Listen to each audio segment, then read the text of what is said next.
أعوذ بالله من الشيطان الرجيم بسم الله الرحمن الرحيم ربنا آتنا في الدنيا حسنة وفي الآخرة حسنة وقنا عذاب النار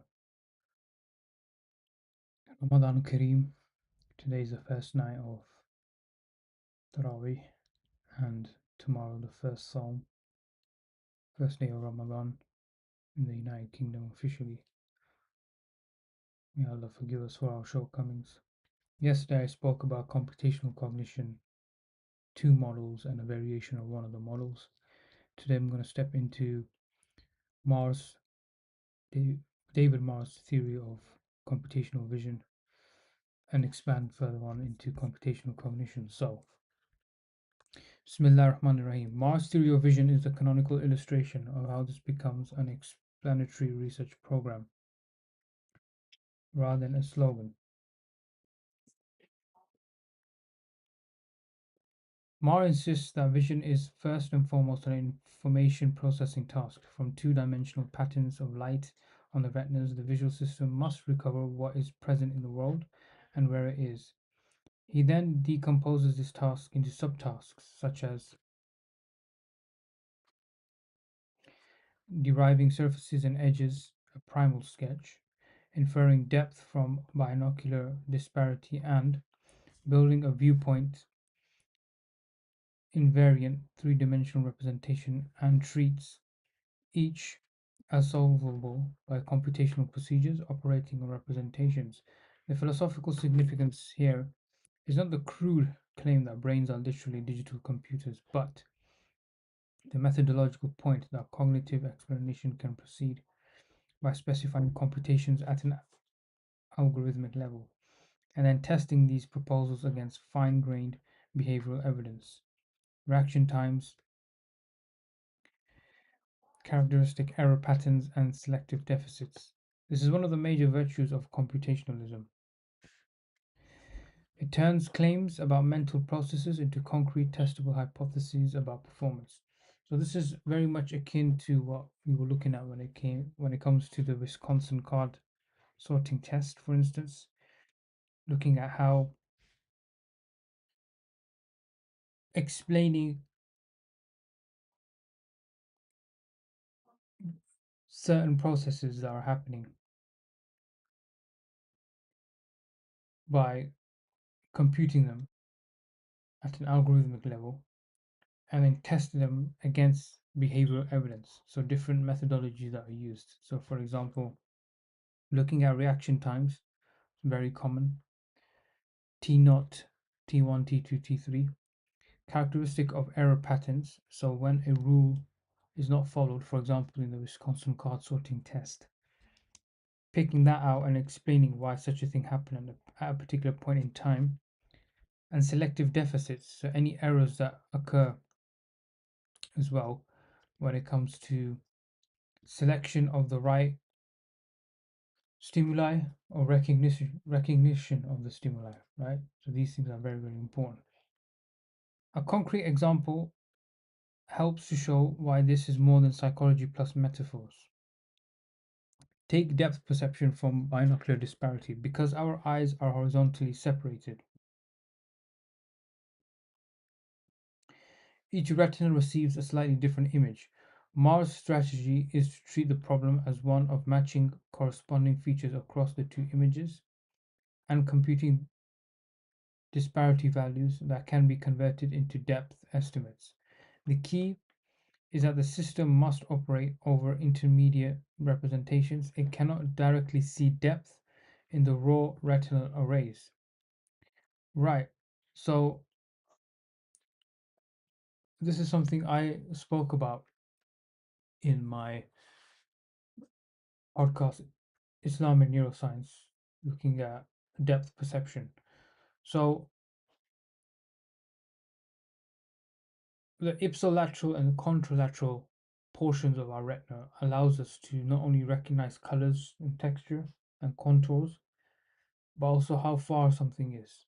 So that's what depth perception is. And then you have columns that exist, which also explain, pardon me, which help process depth perception and explain what's going on when it comes to looking at a building far away. So, for example, let's say you're driving on a road and you see a building at a distance. The distance from your eyes within the vehicle and the building far, far away, that is what depth perception is. So, your brain is telling your mind, or should I say, your brain is processing and informing your mind, and the building is far away. So, it's not a situation where you might crash into the building, right? Likewise, pilots, they're also trained in depth perception, especially in the military.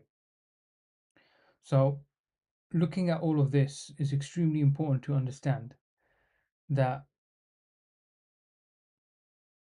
our eyes don't directly see depth per se, but it's processed through very different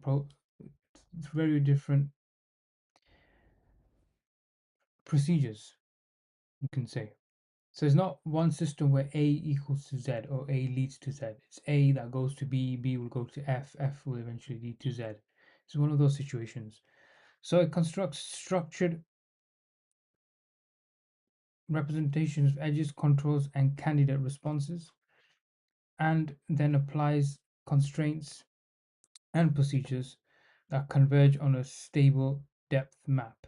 So again, this is something that the hippocampus also plays a role in when it comes to formulating a cognitive map. So once you're navigating in the world, you can at least see what's happening and understand what's going on. Again, that's not the topic of today, but inshallah, at some point we will break that down as well. Even if one disputes details of Marr's specific algorithms, the explanatory template is instructive. So remember yesterday we looked at some new research regarding mice and how they perceive the world and how their vision can be distorted to prove that particular point. Is there's an instructive procedure where the lower visual systems process certain aspects of the environment that the higher visual systems don't. And this is not generic, this is very, very specific and tailored towards the environment and what you're looking at within the environment. The level at which the theory earns its keep is precisely the computational one, how representations are transformed to solve an environmental task. This is one reason computationalism retained influence even as cognitive neuroscience became deeply biological. The computational level can capture cognitive organization in a way that abstracts from the wet details while still delivering predictions and unifying disparate phenomena. Okay, capture wet details. I don't remember generating this. Let's reword this. Let's make it a bit more sensible.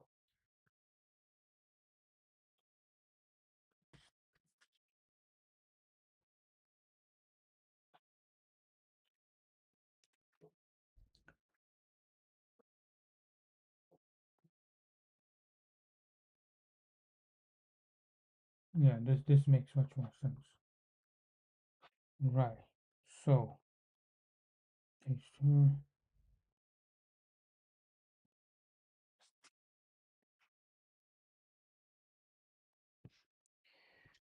okay, so now we'll touch on Mars stuff in a second here, just so we have a very basic idea. So, I'm going to go straight to the three levels. I'm not going to go through representational processes, and this will allow us to understand where he's coming from.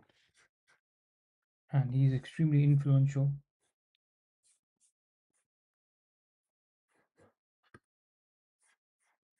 Right, so three levels here.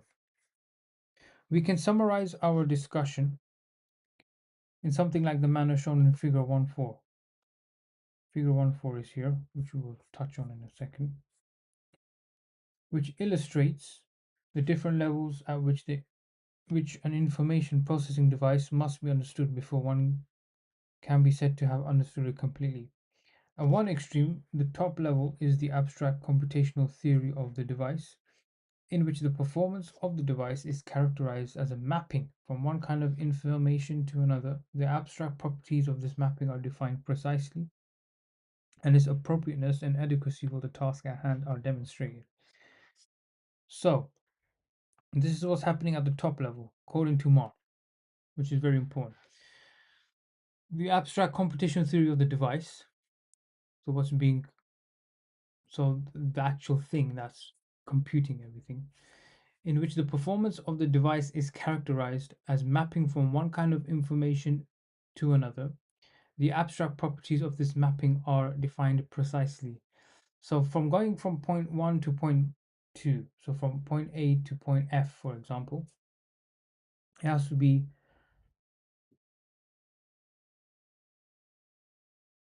defined precisely, the abstract properties. Abstract properties, for example, it's not the emotional side of things, but things that cannot be expressed necessarily in numbers. So, color, contour, texture, these things. Just to give again a visual neuroscience example here. And its appropriateness, so how appropriate it is, and adequacy, how fit it is for the task at hand, are demonstrated. So these are conditions in a sense that are fulfilled, and these are preconditions for understanding complex information being processed by a system. Okay, so in the center is a choice of representation for the input and output and the algorithm to be used to transform one into another. And at the other extreme are the details of how the algorithm and representations are realized physically, the detailed computer architecture, so to speak. So, again, this alludes to, but not directly speaking about, architectures and how cognitive understanding is explained as precisely as possible. So, for instance, let's look at one of the processes, again, one of the models. So, for example, ACT, only that. So, this is ACTR. Okay, as you can see here, all of this complexness. I don't know why is this not.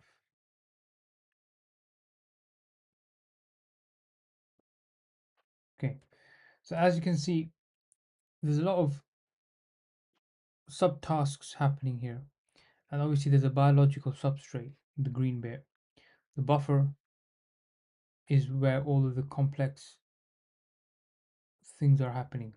So under the banner of production systems, matching, selection, execution, so on and so forth. And then we looked at SOAR from John Lard's work. So again, you can see that the complicated aspects are beginning straight from the biological slash environmental substrates. This goes into mental imagery. Obviously, you have memory, then you have processes such as chunking, where there's correction in errors, bypassing any impasses, and so on. And then decision making here, semantic learning, episodic learning, and procedural learning. So all of this culminates an architecture. Okay, and we looked at act star. So act star is something proposed by,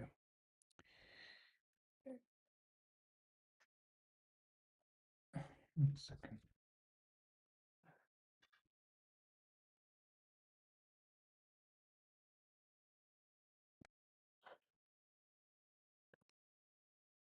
something slightly different here. So declarative memory, procedural memory, working memory, working around each other. right? It's a bit different than the one I showed earlier. But again, we're not going to step into this too much. But what Marr is saying that these systems have to be precisely, pactly, sorry, they have to be extremely precise and well understood in order for them to function. So these three levels are coupled but only loosely. The choice of an algorithm is influenced, for example, by what it has to do and by the hardware in which it must run. But there is a wide choice available at each level, and the explication of each level involves issues that are rather independent of the other two.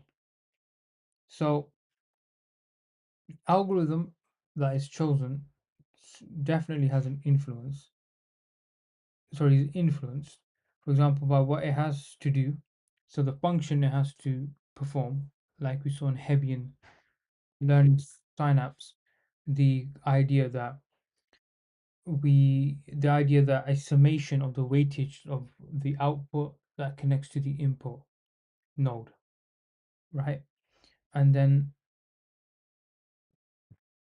the hardware in which it must run. So the hardware, again, it could be the computer, it could be whatever. But there is a wide choice available at each level, and the explication of each level involves issues that are rather independent of the other two.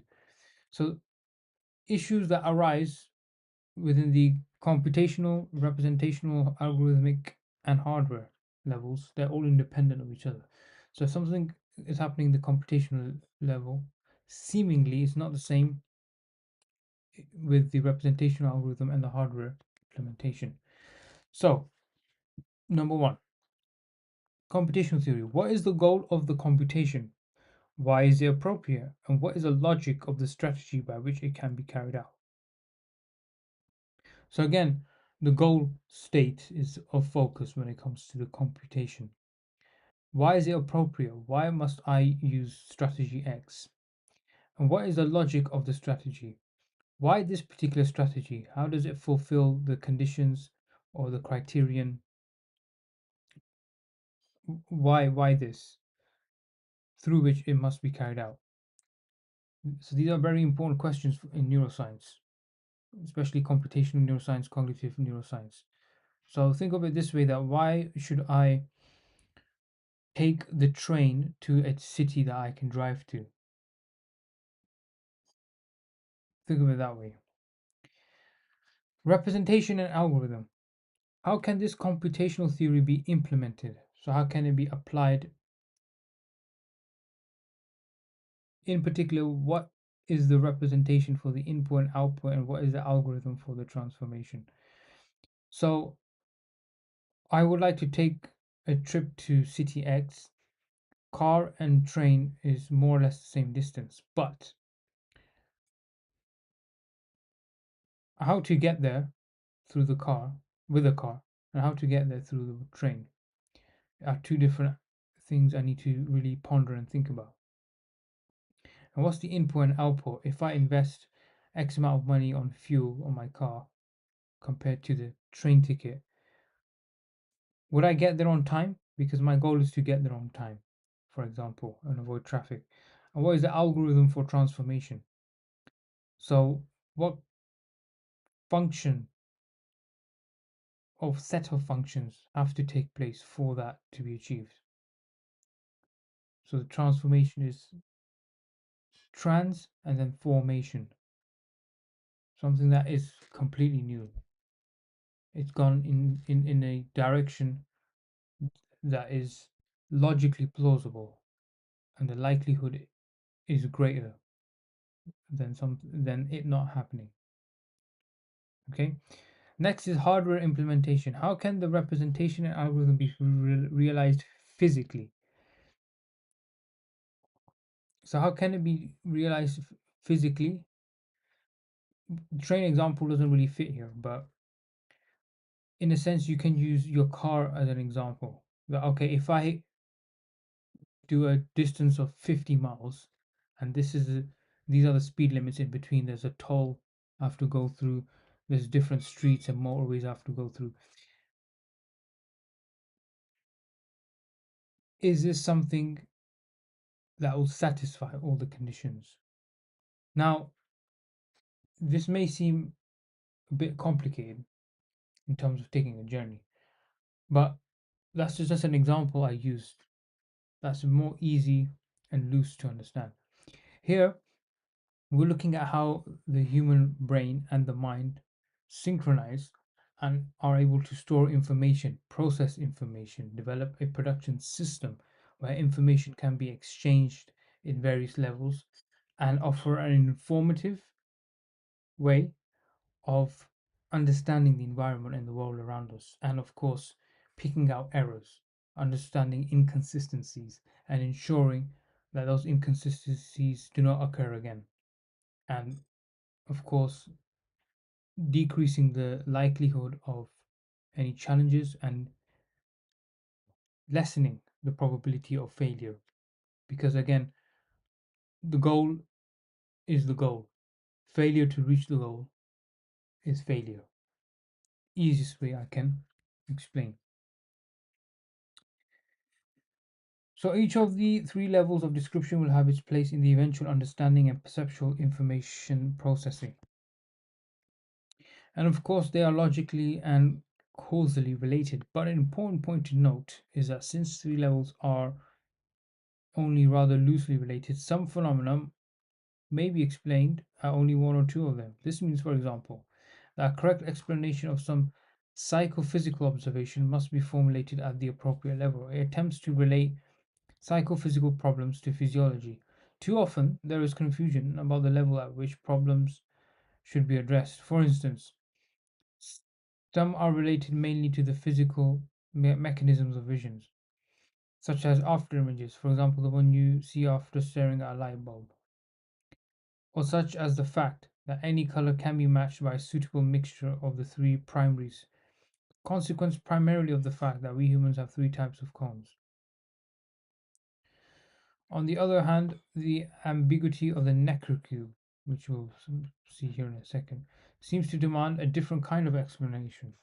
So this is higher abstract metacognition, this cube that we're about to look at. To be sure, part of the explanation of its procedural reversal must have to do with a bistable neural network, that is, one with two distinct stable states somewhere inside the brain, but few would feel satisfied by an account that failed to mention the existence of two different but perfectly plausible three-dimensional interpretations of this two-dimensional image. So here's the problem.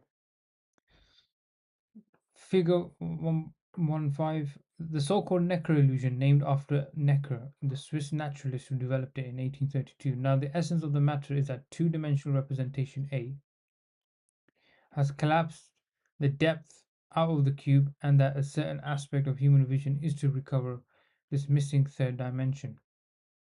The depth of the cube can be indeed perceived, but two interpretations are possible. B, so one is this one, so that's the depth now we're looking at. So the A is 2D representation, B is now more or less um, a not 3D but kind of a 3D representation, and C is also displaying the depth of this particular cube. A person's perception characteristically flips from one to the other.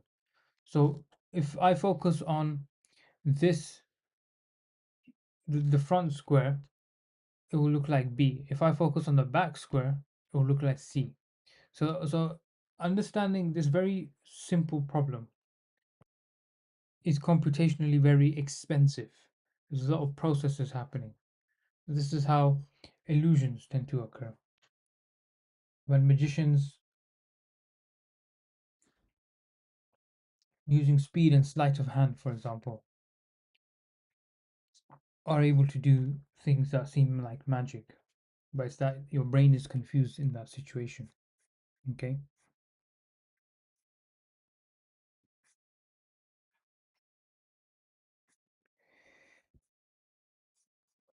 For some, f- For some phenomena, the type of explanation required is fairly obvious.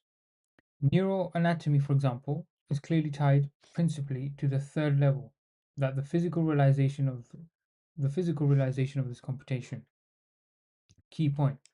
Neuroanatomy, so actual surgeons who study structures of the brain, right? The same holds for synaptic mechanisms, action potentials, inhibitory interactions, and so forth. Neurophysiology too is related mostly to this level, but it can also help us to understand the type of representations being used, particularly if one accepts something along the lines of Barlow's view that I quoted earlier. But one has to exercise extreme caution in making inferences from neurophysiological findings about the algorithms and representations being used, particularly until one has a clear idea about what information needs to be represented and what processes need to be implemented. Psychophysics, on the other hand, is related more directly to the level of the algorithm and representation. So, this is where things get a bit more complicated and interesting. Different algorithms tend to fail in radically different ways as they are pushed to the limits of their performance or are deprived of the critical information. So, it's very hard to express what you're looking at in terms of numbers. As we shall see, primarily psychophysical evidence proved to Poggio and myself that our first stereo matching algorithm was not the one that is used by the brain, and the best evidence that our second algorithm is roughly the one that that is used also comes from psychophysics. Of course, the underlying computational theory remained the same in both cases, only the algorithms were different. So it's quite intrigued to see what these algorithms entailed. So it seems that he's not offering a unified theory of computation. He's describing it in levels that are distinct and independent of each other. Psychophysics can also help to determine the nature of representation. The work of Roger Shepard and Eleanor Roche and Elizabeth Warrington provides some interesting hints in this direction. Most specifically, Stevens argued from a psychophysical ex- psychophysical experiments that surface orientation is represented by the coordinates of slant and tilt rather than, for example, the more traditional P and Q of gradient space. See chapter 3. So Elizabeth Warrington, I actually have a text by her. So let me see if I can get hold of this. I was intrigued in looking at regions of the brain, and so she's done work in this area. So this is the text here. Cognitive neuropsychology, Elizabeth Warrington, Rosalie McCarthy, from London and Cambridge, respectively. This one here. Right, so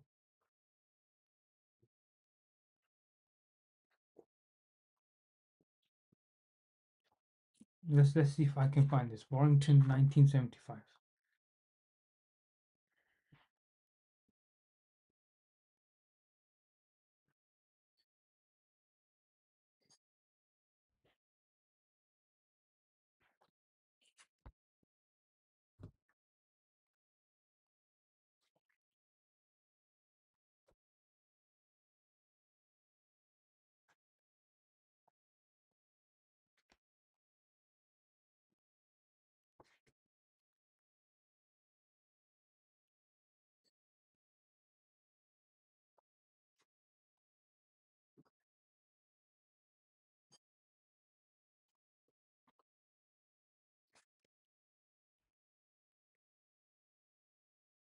I think I have found it, but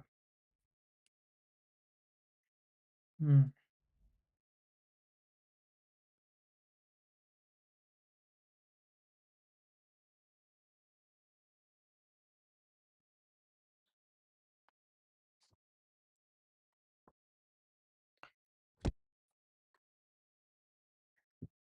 So he also deduced the uniformity of the size of errors made by subjects judging surface orientation over a wide range of orientations, that the representational quantities used for slant and tilt are pure angles and not, for example, the cosines, sines, or tangents. So he deduced the uniformity of the size of errors made by subjects judging surface orientation. So I was oriented over a wide range of orientations that the representational quantities used for slant or tilt are pure angles and not, for example, cosine, sines, tangents. So he didn't look at the cosine and tangent graphs, tangents on a graph. It was more the case of apparently the slant, tilt, and angles. Okay. More generally, if the idea that different phenomena need to be explained at different levels is kept clearly in mind, it often helps in the assessment of the validity of the different kinds of objects that are raised from time to time. For example, one favorite is that the brain is quite different from the computer because one parallel one is parallel and the other is serial. The answer to this, of course, is that the distinction between serial and parallel is a distinction at the level of algorithm. It is not fundamental at all. Anything programmed in parallel can be rewritten serially, though not necessarily vice versa.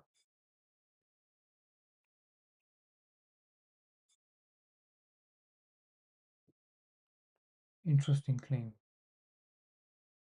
Let's see how true that is later on. The distinction therefore provides no grounds for arguing that the brain operates so differently from the computer that a computer could not be programmed to perform the same tasks.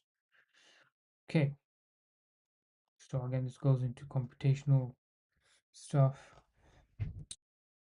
Chomsky's transformational grammar. Don't really trust him anymore since, you know, island things. Them datty boy there, you get me. Anyway, let me see what else can be picked up here. Page talks about correspondence, 2.5D sketch.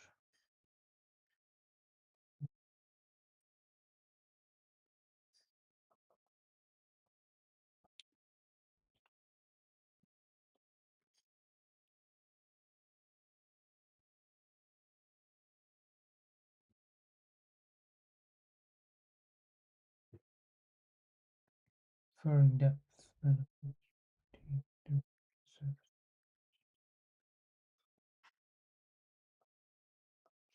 Component of a visual task. Yeah, this could be relevant. So we'll go to page 346, 56.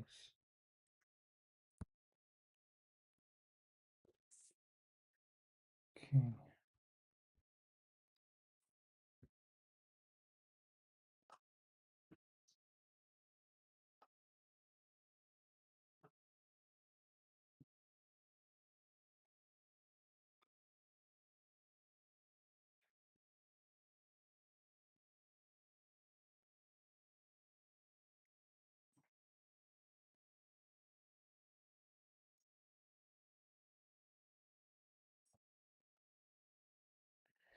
No, it's not really what I'm looking at.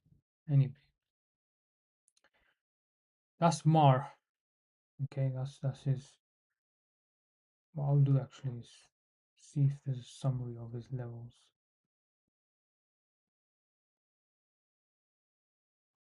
Find it here. From images, presenting the image.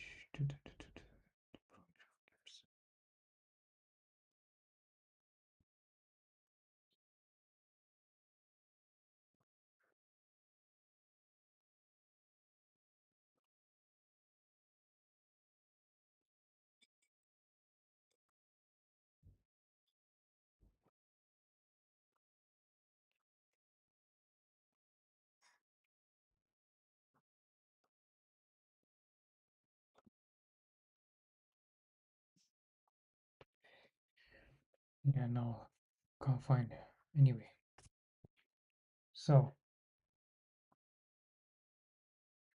computationalism.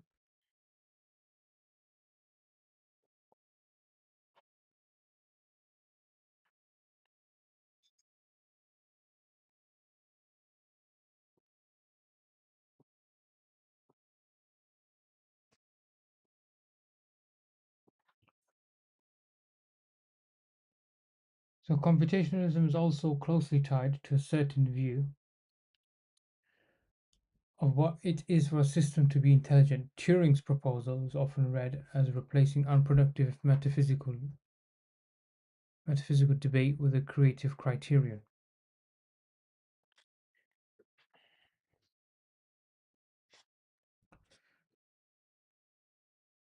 With a behavioral criterion. If a machine can sustain human like linguistics interaction, we have strong reason to attribute intelligence, while Turing's imitation game does not entail that cognition is computation. It fits the broader cognitive science ambition to demystify intelligence by specifying public criteria and mechanistic models rather than invoking special mental substances. For the computational perspective, the Turing test encourages a focus on the functional organization that yields intelligent performance. Intelligent performance organization that in the classical picture is computational. I want to change this sentence. Yeah, this one. It sounds a bit repetitive. So I'll just paste, change that.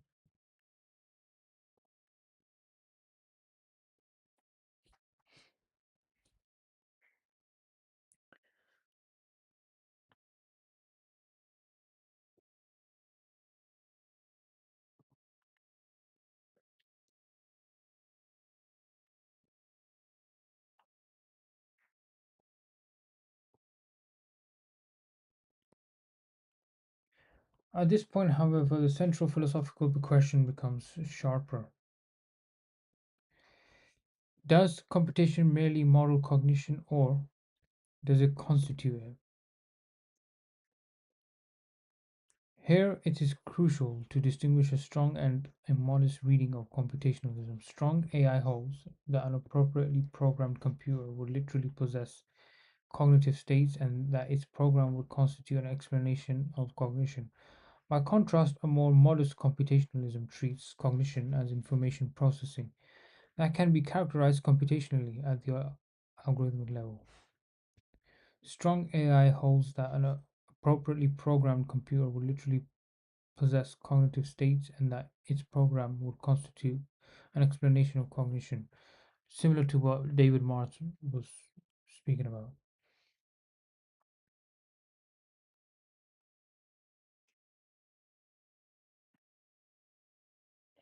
Okay. By contrast, a more modest computationalism treats cognition as information processing that can be characterized computationally at the algorithmic level while leaving open whether genuine understanding requires more than the implementation of formal rules.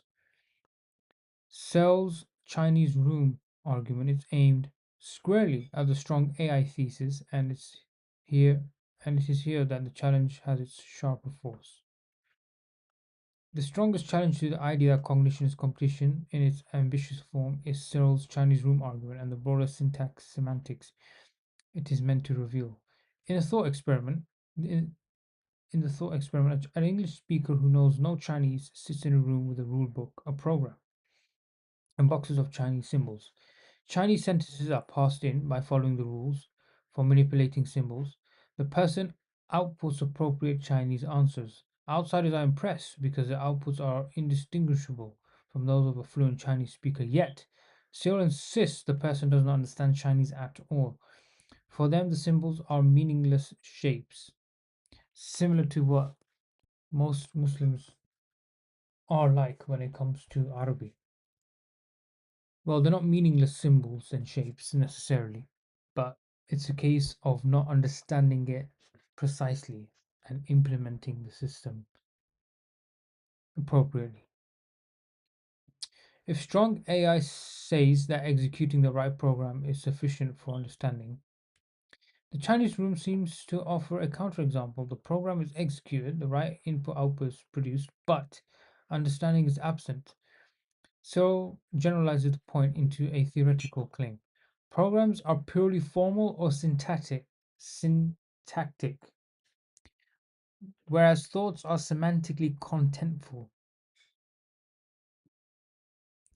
Syntax by itself is neither constitutive of nor sufficient for semantics. So programs alone cannot constitute thought. Hmm. This aligns with Hugland's hollow shell strategy. However convincingly a semantic engine behaves as if it understands, it may still lack some crucial ingredient, often taken to be conscious or original intentionality. So I think we touched on Hugland previously, very, very briefly.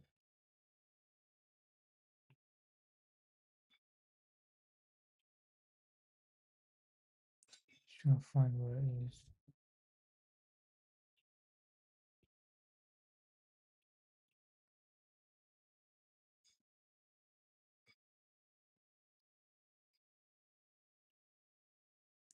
Let's look deeper into Hugland's strategy, yeah?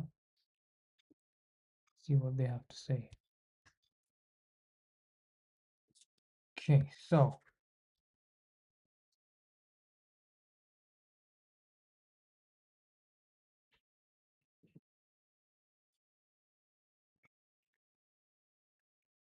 let's dive deeper in.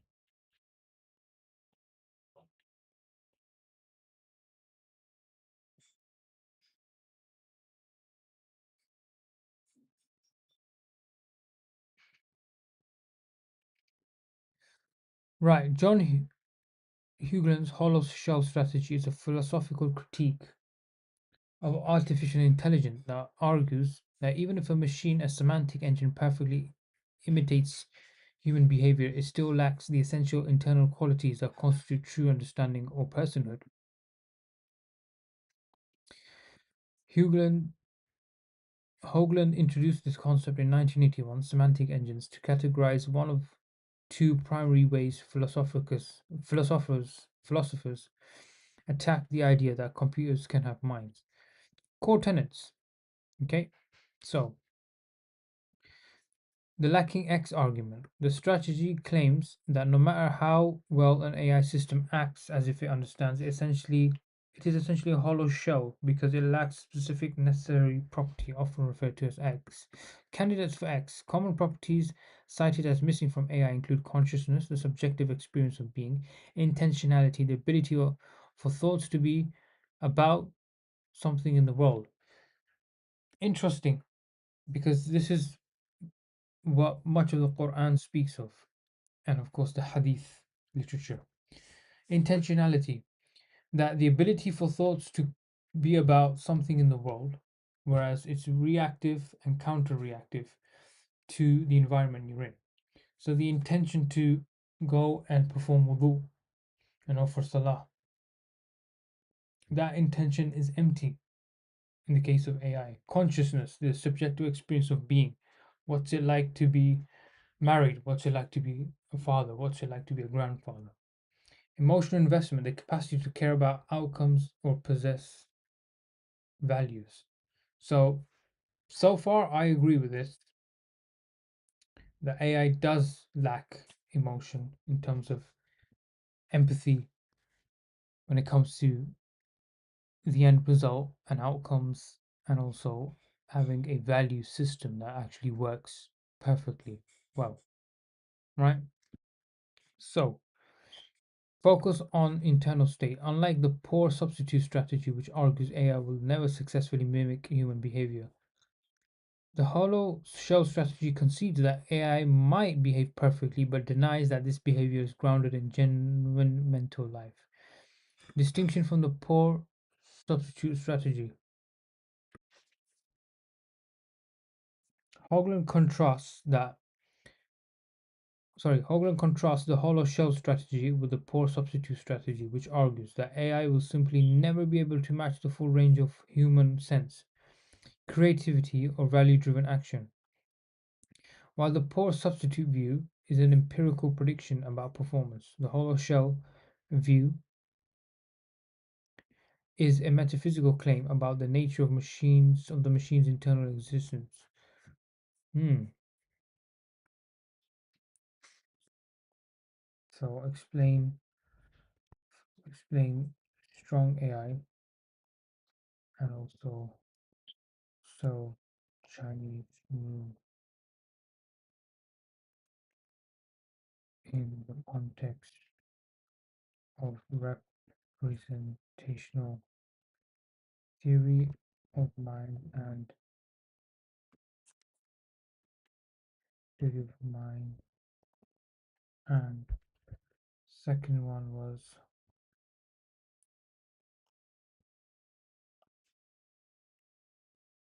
linguistic theory of mind, language of thought hypotheses, language of thought hypotheses.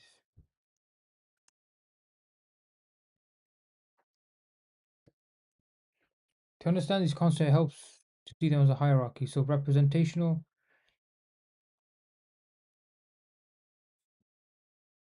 theory of mind and language of thought provide blueprints for how a mind could be a computer, while strong AI is the claim that such a computer is a mind.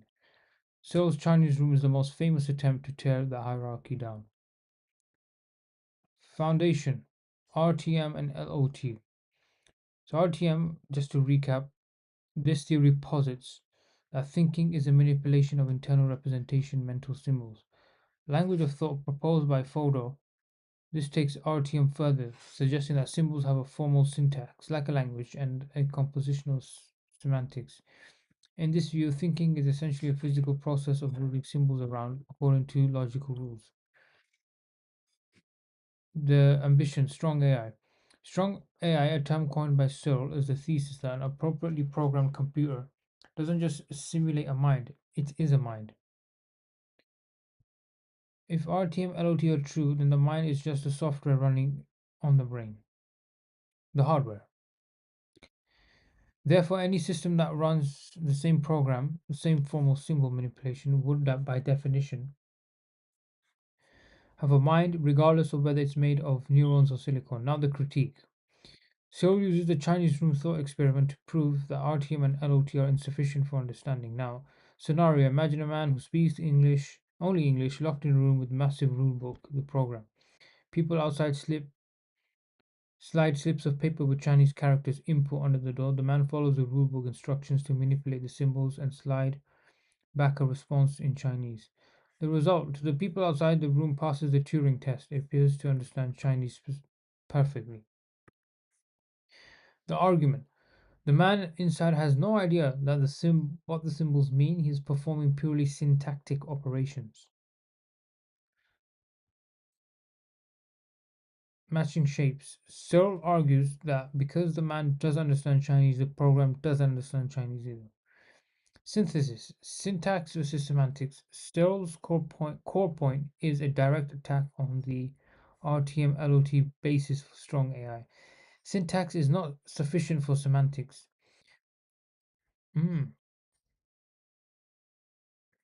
LOT argues that if you get the syntax right, the meaning semantics follow. Searle argues that you can have perfect syntax, the man in the room, with zero meaning.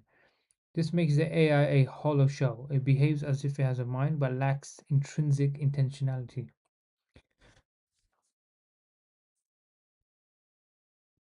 Hmm, fascinating stuff. Okay, so that clears up a lot of things, at least for me. So, in a nutshell, AI can never outsmart a human being. Simple as that.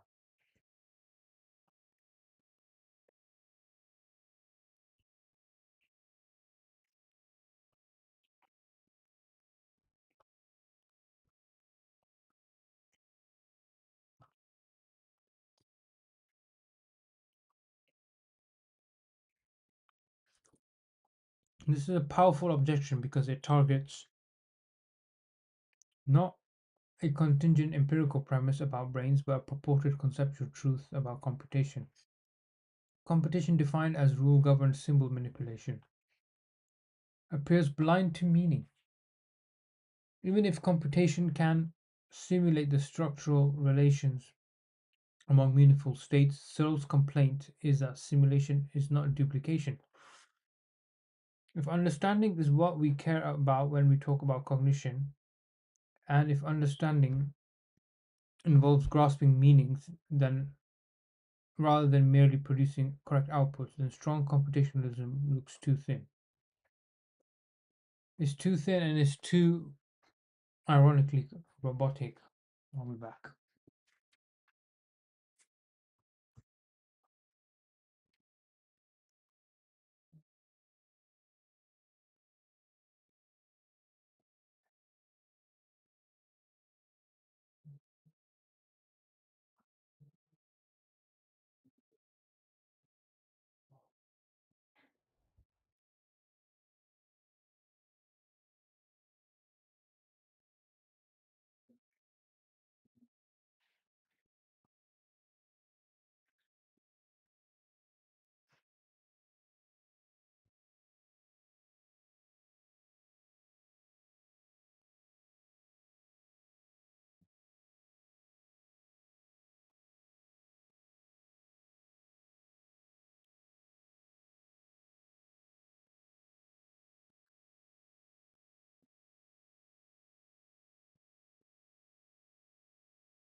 If you don't mind me.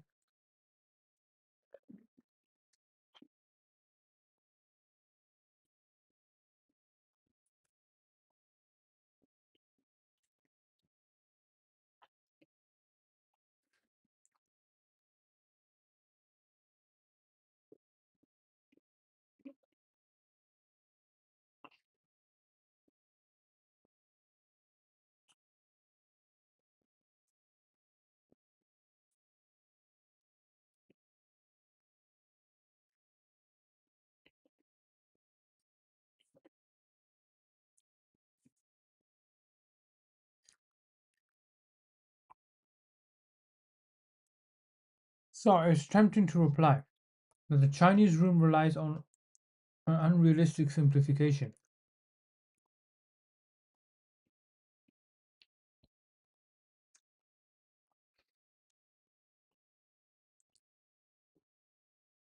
Any program capable of genuine understanding Be far too complex for a single person to execute by hand. So, the thought experiment does not generalize, but as a decisive rebuttal, this is weak.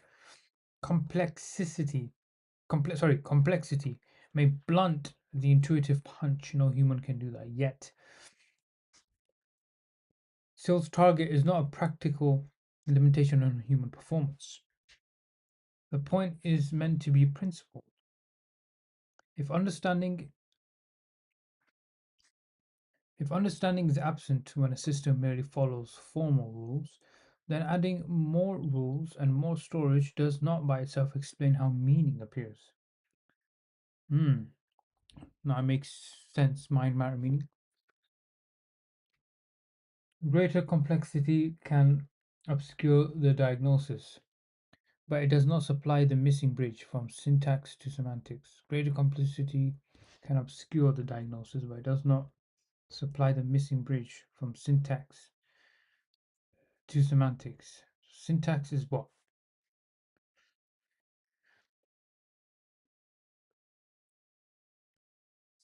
Syntax versus semantics. Syntax, formal structure, grammar, rules, organization of words, symbols, ensuring a statement is properly formed. Semantics concerns the meaning, interpretation, logic of these words or symbols. Simply put, syntax is the form, how it looks. Semantics is the meaning, what it says.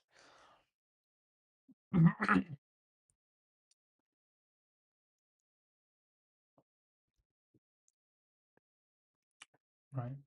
So, a stronger reply is the system's response. The person in the room does not understand, but the whole system, person plus rulebook plus symbol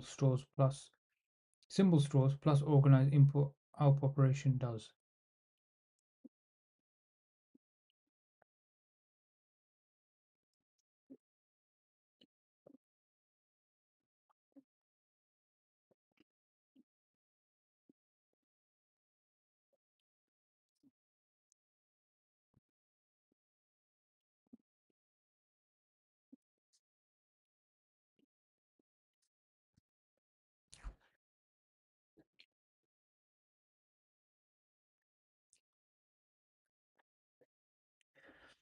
If computationalism attributes understanding to a system that runs the right program,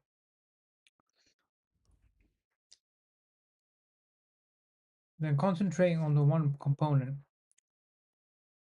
the human operator may simply mislocate where understanding resides.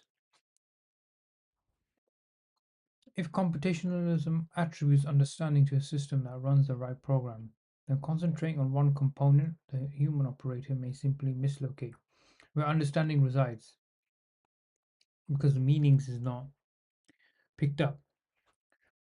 Many systems have properties their parts lack. A single neuron does not remember your childhood, yet an appropriately organized brain seemingly can. Seemingly can. Right? That's much contested. It's not set and etched in stone.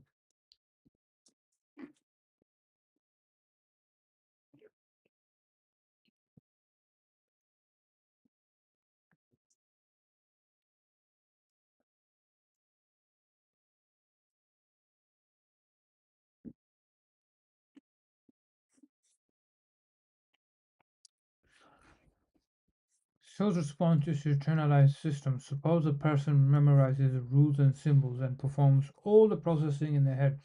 Now the person, if effectively, is the system, yet still does not understand Chinese.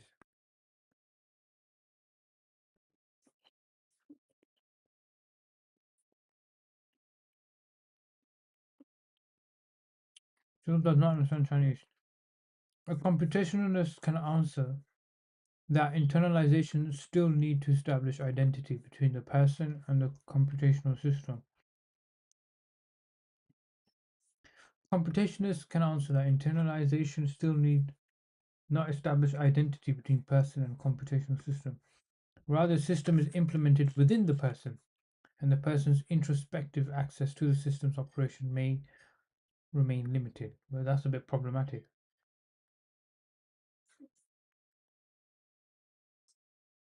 The deeper fault line is methodological. Searle learns on first-person intuition about what it's like to follow the rules, while the system reply denies that such intuitions can settle with understanding as a system-level property.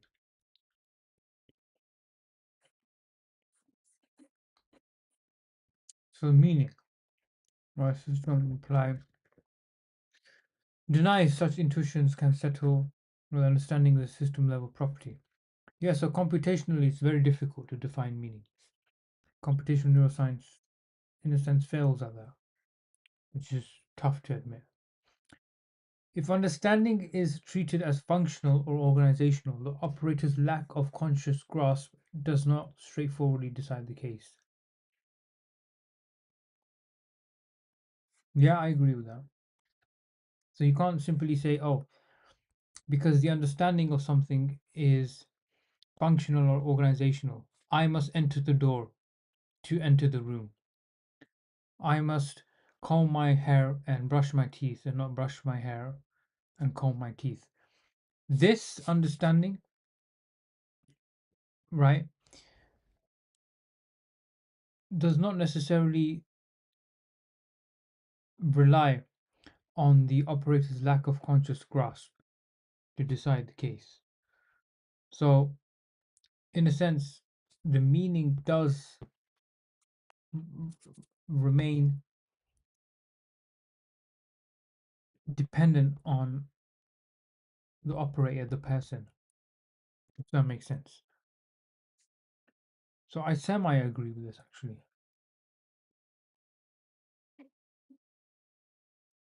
Still, the system does not remove the central worry. It relocates understanding, but it does not explain how semantics could arise from syntax.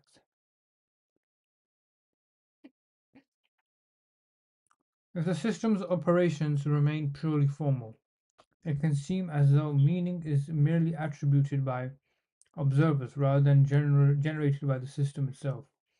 If the system's operations remain purely formal, if the system's operations remain purely formal, it can seem as though meaning is merely attributed by observers rather than generated by the system itself. This is why the robot reply is often taken to be more promising. The Chinese room symbols are cut off from the world, whereas genuine semantics plausibly requires the representations be anchored in perception and action. Hmm. Chinese rooms symbols cut off from the world, whereas genuine semantics plausibly requires that the representations be anchored in perception and action. If the program is embedded in a robot that can move, perceive, and interact with objects and people, then its internal symbols may require content to the functional roles they play in guiding successful world involving behavior. Yeah, but you can feed content into a robot, or a robot can get content based off representations and actions, perceptions taken, acted out. But where does the meaning come from?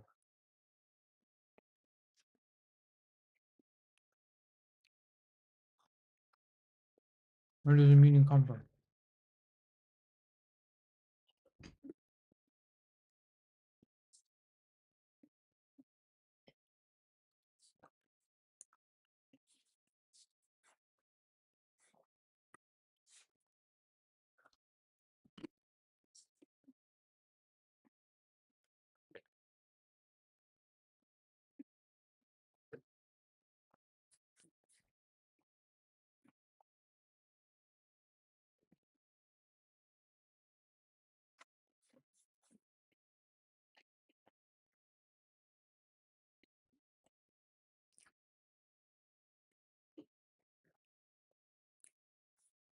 Sir responds that this concedes his point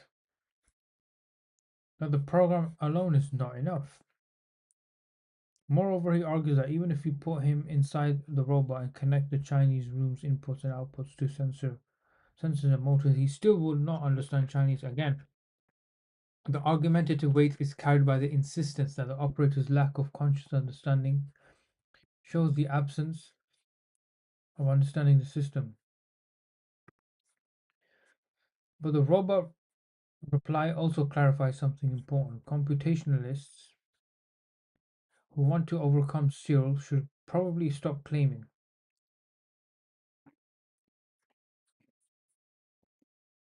that bare symbol manipulation is sufficient and instead articulate the conditions under which computation becomes genuinely representational and contentful.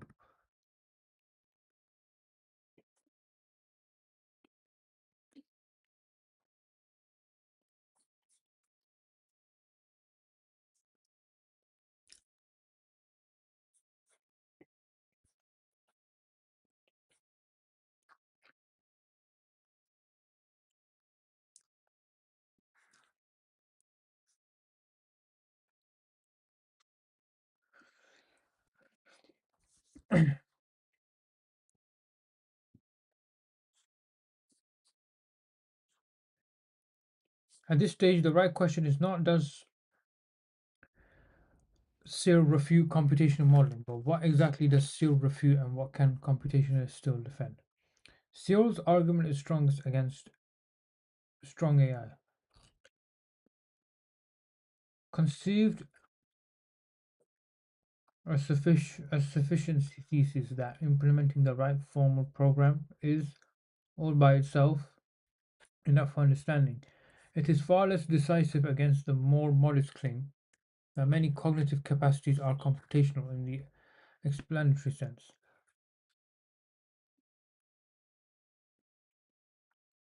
of the kind exemplified by Marr's work in vision science and by the natural route from RTM to LOTH.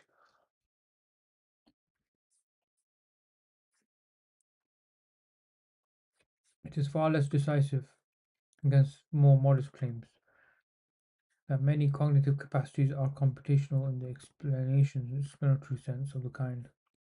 Even if strong AI is vulnerable, it does not follow that cognition lacks computational organization, any more than the truism that simulating digestion does not digest shows that digestion cannot be given a mechanistic scientific explanation. Second is the mechanistic explanation that they're looking at.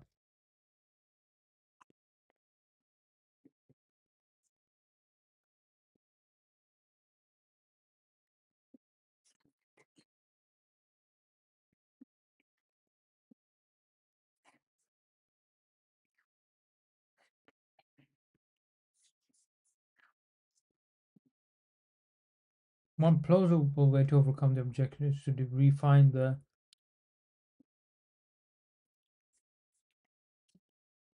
computational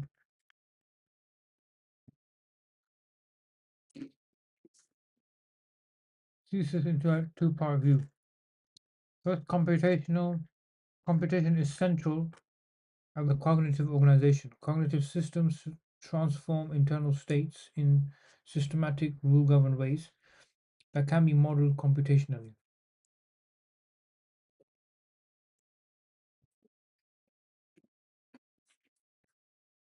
First, computation is central at the level of cognitive organization.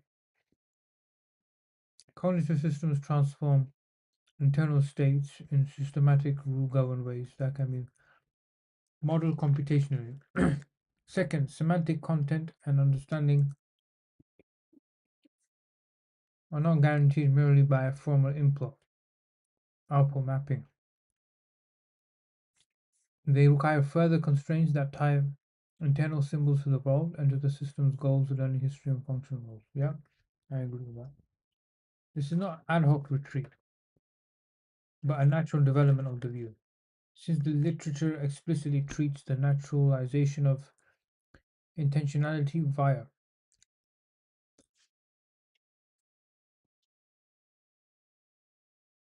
not ad hoc retreat, but a natural development of the view. Since the literature explicitly treats the naturalization of intentionality via causal informational approaches.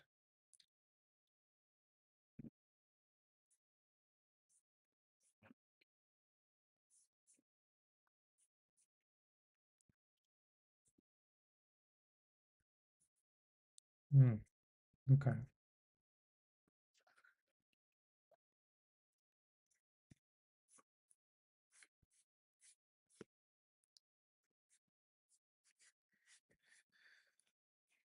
On this revised view, the Chinese room shows something important. Interpretations are cheap.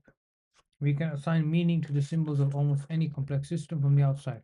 The mere existence of an interpretation under which a system makes sense does not guarantee the system itself has content in the robust sense. Hoagland's own framework is helpful here because it builds in the possibility that interpretation attempts can fail.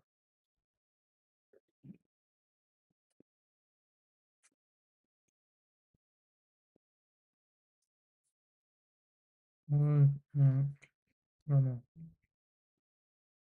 helpful here because it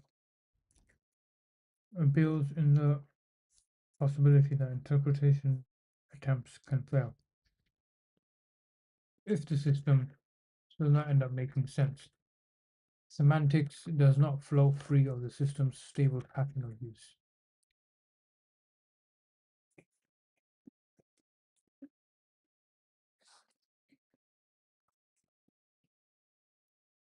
In other words, a serious computationalist should not treat semantics as a thin label the observer's pace on token shuffling. They should treat semantics as bound to the role that internal states play in reliably guiding successful engagement with the world. Hmm.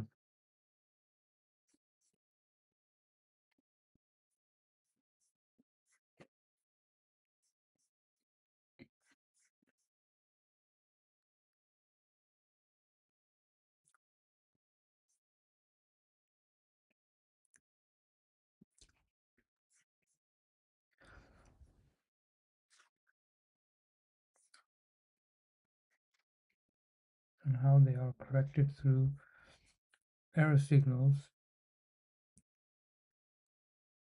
when actions fail. Put bluntly, the states have content because misrepresentation is plausible and sequential.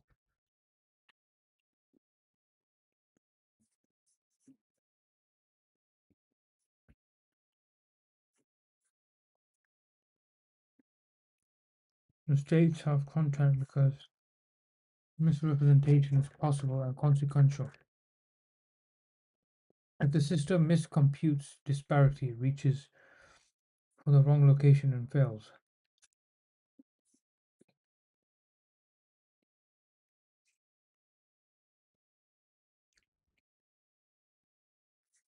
Hmm. This is different in from the Chinese room, where the symbol shuffler's operations are by design insulated from any internal perspective of success or failure. That's a good point. How does he know what success and failure is like?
Right. Excuse me. So, one might object that this still does not yield intrinsic meaning. Perhaps it only yields meaning relative to a designer's purpose or an observer's stance.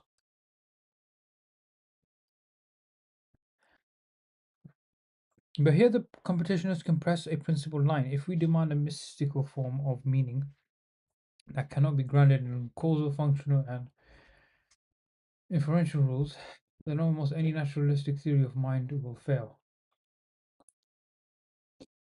A more reasonable demand is that semantics be anchored in a way that supports systematic conversations and complex system economic media invoking provide a light of feedback and coordinate multiple information sources in a way that tracks broadly structure. That is exactly what makes the computational research program valuable and why it constitutes to generate insights in cognitive science after we recognize the limits of strong AI. Mhm. We'll make this concise.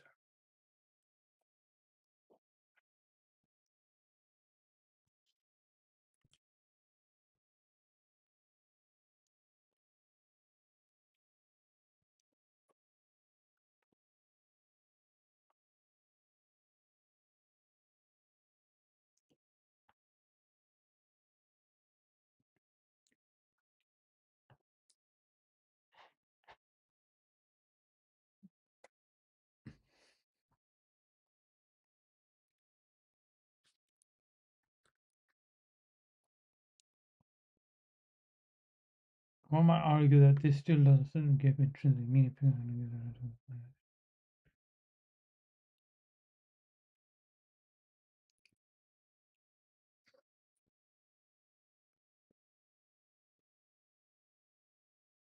Shouldn't be echo output, it should generalize and coordinate multiple information sources track the world.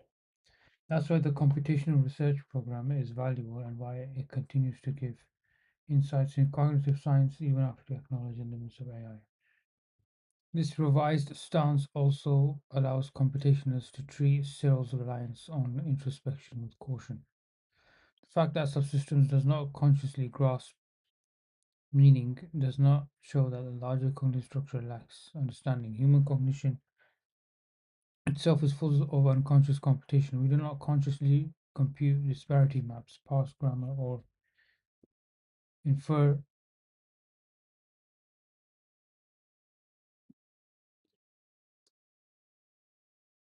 infer three-dimensional structures from sharing. Yet these processes are central to our cognitive competence.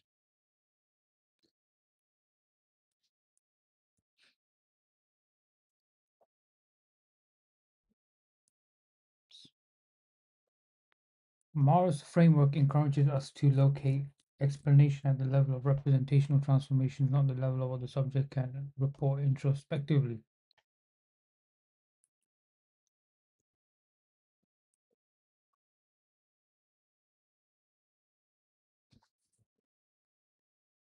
If that is right, then Searle's insistence that I would not understand may reveal the limits of conscious access, not to the absence of system level understanding. This does not settle the debate, but it shows why Searle's intuition pump is less decisive once we adopt the cognitive scientist stance towards unconscious processing. Final consideration strengthens a moderate computationalism while preserving false Chinese room against AI. Consider a gradual replacement case. Over time, parts of a person's brain replaced with nanoprocessors while the cognitive pushes the idea that cognition essentially depends on a specific biological substrate rather than on functional computational organization. If thinking survives such replacements, computational structure looks central to what cognition is. Yet, even if cognition survives, it would be a mistake to infer that any program will do. What matters is preserving the right representational roles, learning dynamics, and world involving constraints that make the person's states generally about things. The lesson is therefore nuanced. Cognition plausibly depends on an organization that can be implemented computationally, but understanding is not guaranteed by mere symbol manipulation detached from the roles that give symbols a significance within science.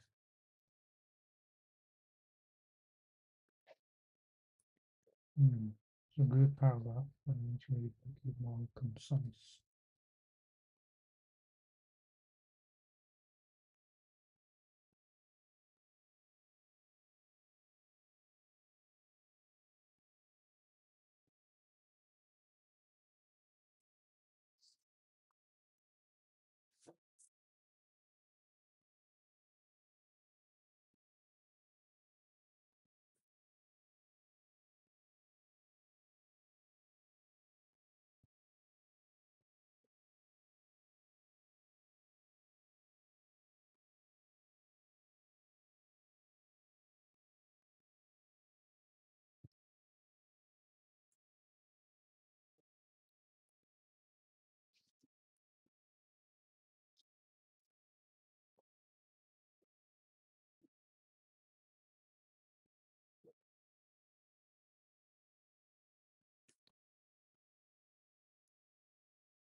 Where does this leave the essay question?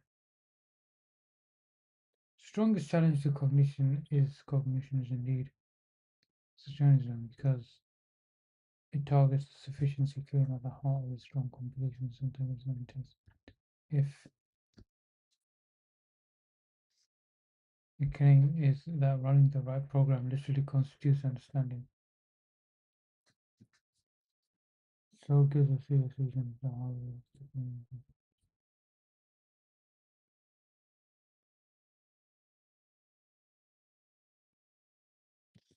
especially at Marr's algorithmic level.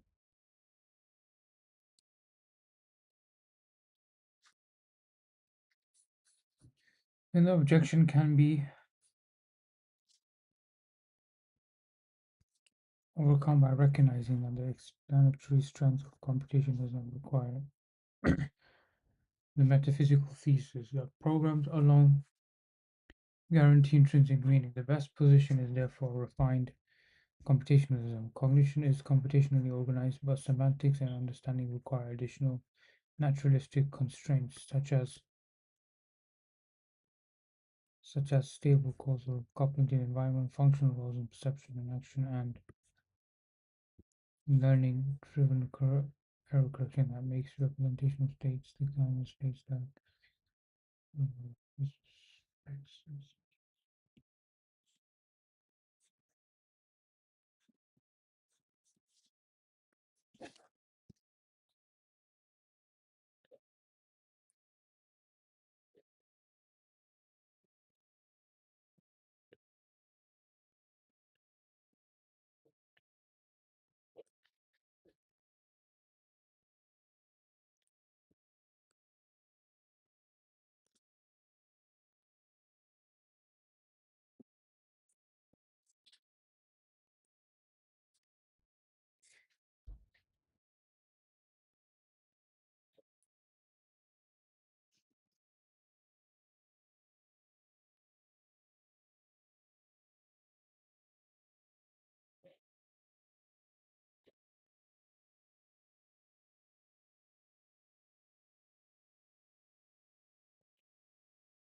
interesting.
Okay, that makes sense.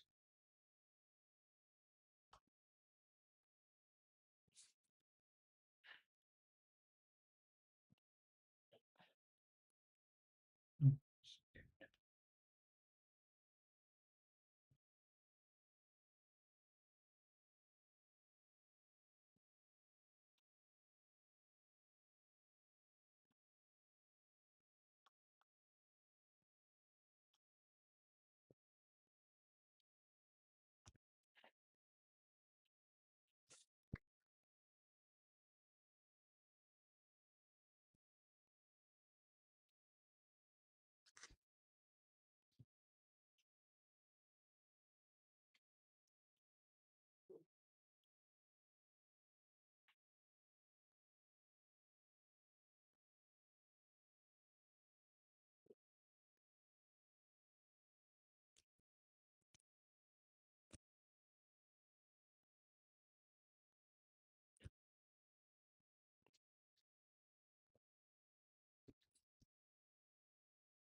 Mm.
What we're going to do is retest.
do this in a second.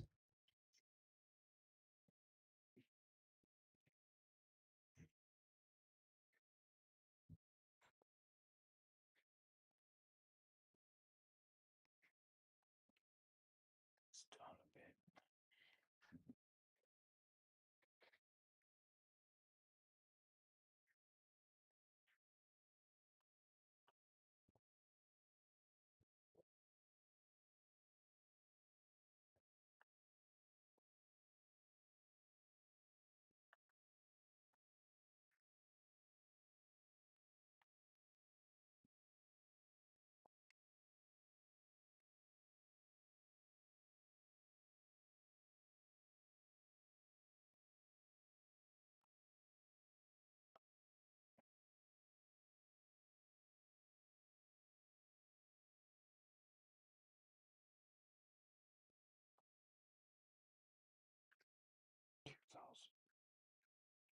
2,200.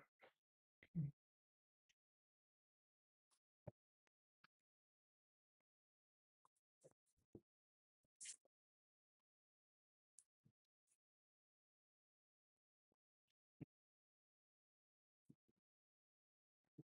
2,200.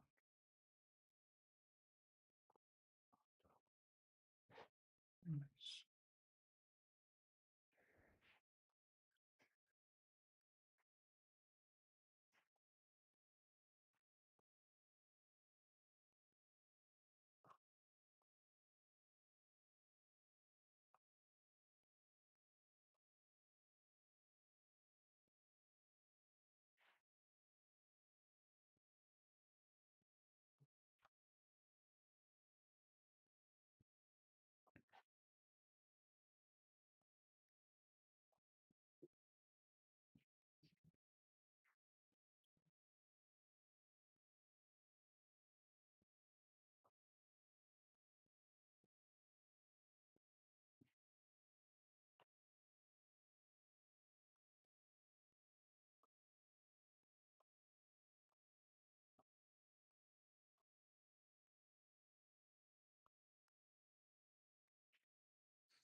Just finishing up a few things here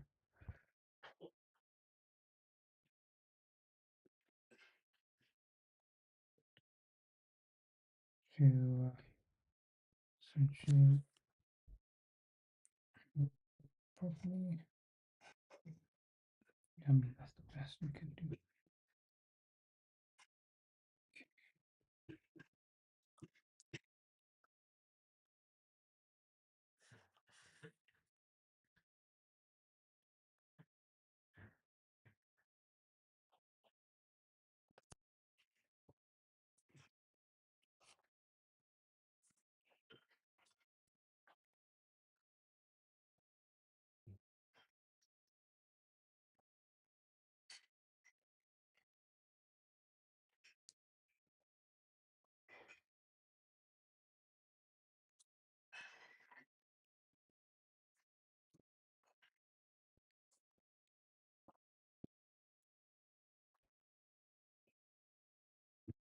Right.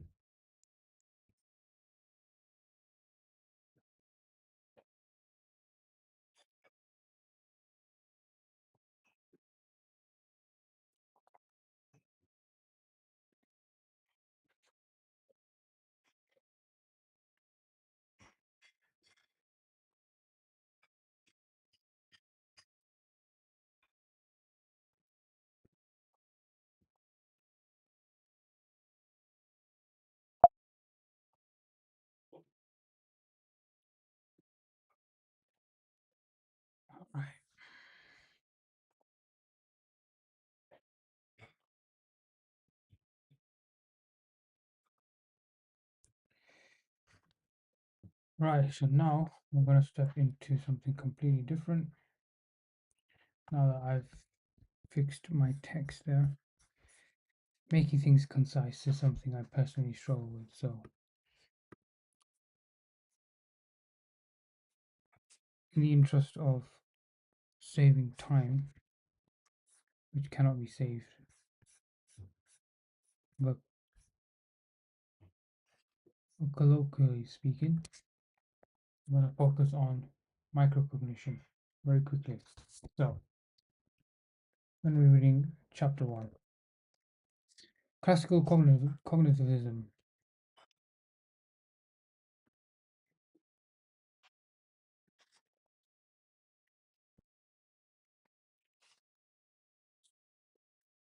So, cognitivism is like life and pasta, comes in a bewildering variety of forms. Philosophers, psychologists, AI researchers all use the term, which is a term of abuse, furthest one of endearment. Like many pseudo technical terms, the chameleon properties are often used as a convenient anecdote to criticism. I therefore propose to use instead the term classical cognitivism, later conventional AI. These terms are to signify a conception of mind and computational modeling associated with Newell's and Simmons' hypothesis of a physical symbol system, and more generally with what I call semantically transparent systems, more on both of which below. So we talked about Newell, and we also talked about the unified cognition idea that he has, right? So let's highlight this. Let's under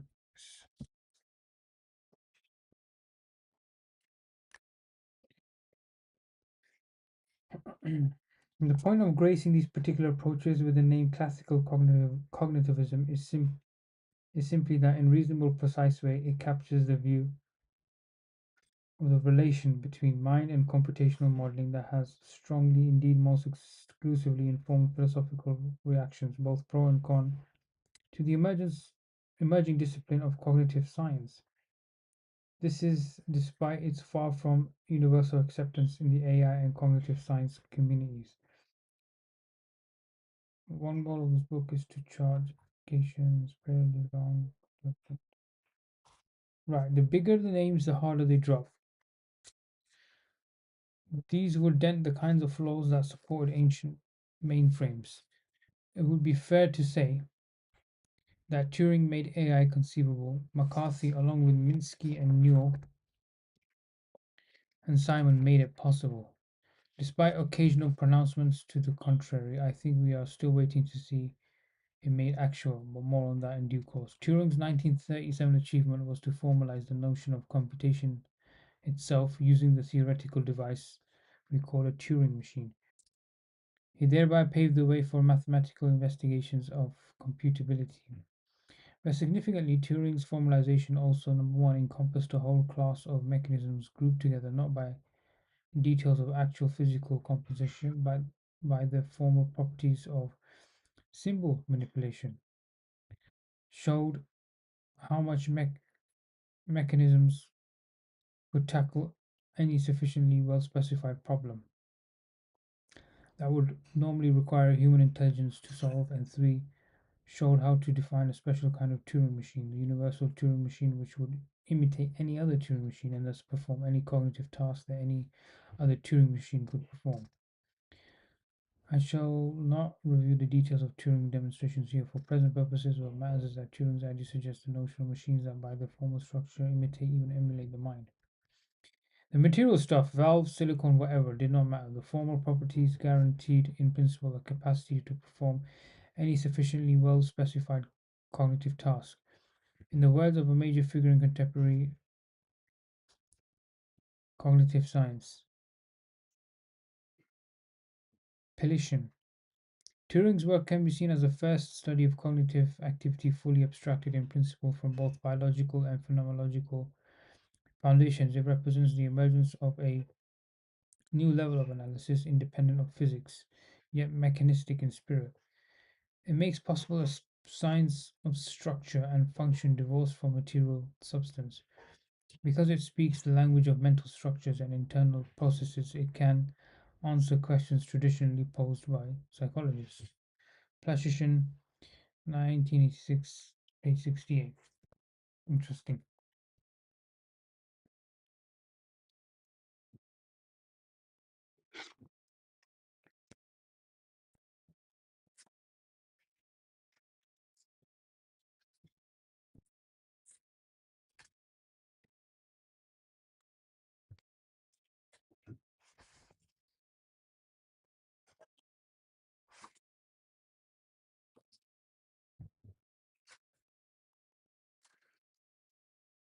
Okay. Classical cognitivism, thanks to the work of Turing, was then on the cards. It was some time, however, before classical cognitivism could develop into a viable experimental discipline. That development required first the arrival of the general purpose digital computer and the second availability of a powerful, flexible, high level programming language. John Bell Newman provided the practical design, and John McCarthy around 1960 provided the language. The language called Lisp, which stood for List Processing, and it possible made and it made possible the first sustained run of research and development within the classical cognitivist paradigm. This run of research and development became theoretically self-conscious and articulate with Newell and Simon's abstraction of the notion of a physical symbol system. Physical symbol system hypotheses. A physical symbol system, according to Newell and Simon, is any member of a general class of physically realizable systems meeting the following conditions. Contains a set of symbols which are physical patterns that can be strung together to yield a structural expression. It contains a multitude of such symbol structures and a set of processes that operate on them, creating, crafting, producing, and destroying them according to instructions themselves coded as symbolic structures. It is located in a wider world of real objects and may be related to that world by designation in which the behavior of the system affects or is otherwise consistently related to the behavioral state of the object or interpretation, in which expressions in the system designate a process, and when the expression occurs, the system is able to carry out the process. Okay, let's read that one more time.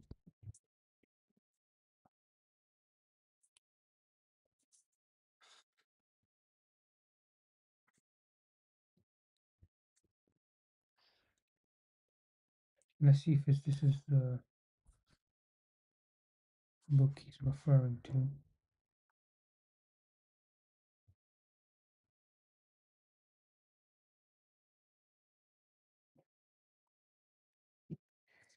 Newell and Simon,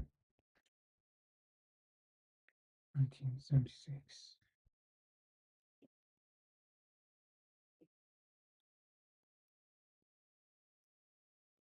Page number 40 to 42.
Yeah, that was the right one.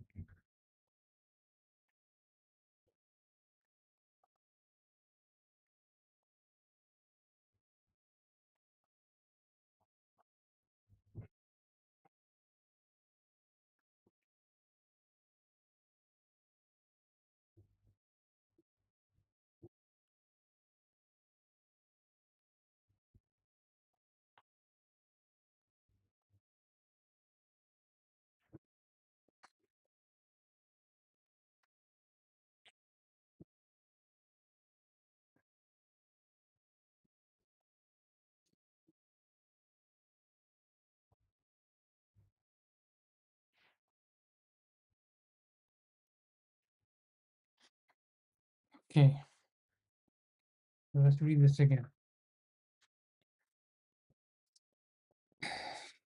Physical symbol system, according to Newell, is any member of a general class of physically realizable systems meeting the following conditions. Contains set of symbols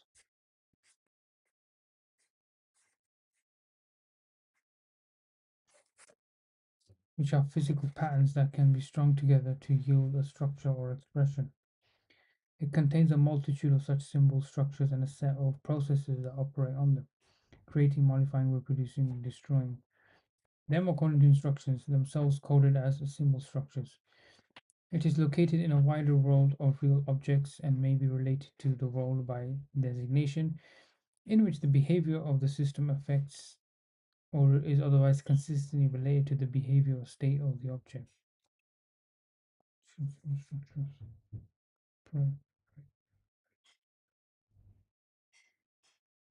It is located in a wider world of real objects and may be related to the world by designation in which the behavior of the system affects or is otherwise consistently related to the behavior or state of the object.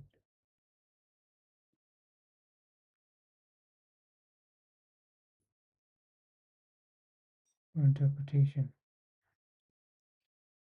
in which expressions in the system designate a process, and when the expression occurs, the system is able to carry out the process. In effect, a physical symbol system is any system. In effect, a physical symbol system is any system in which suitably manipulable tokens can be assigned arbitrary meaning, and by means of careful programming can be relied on to behaving in ways consistent to some specified degree.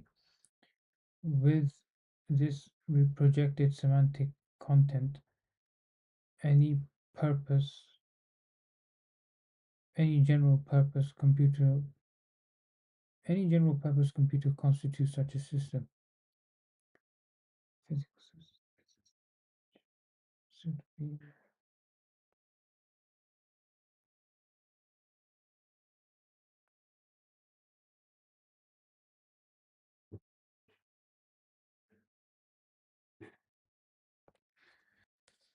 Okay.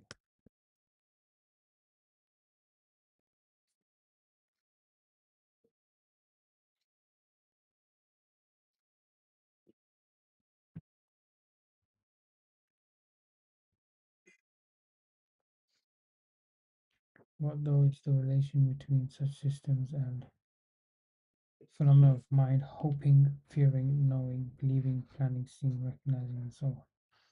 Newell and Simmons are commendably explicit once again. Such an ability to manipulate symbols, they suggest, is the scientific essence of thought, intelligence, such as H2, the scientific essence of water.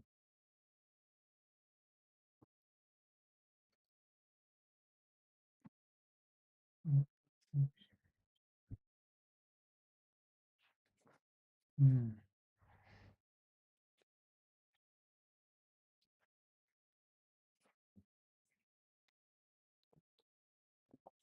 Emotional intelligence and intentionality.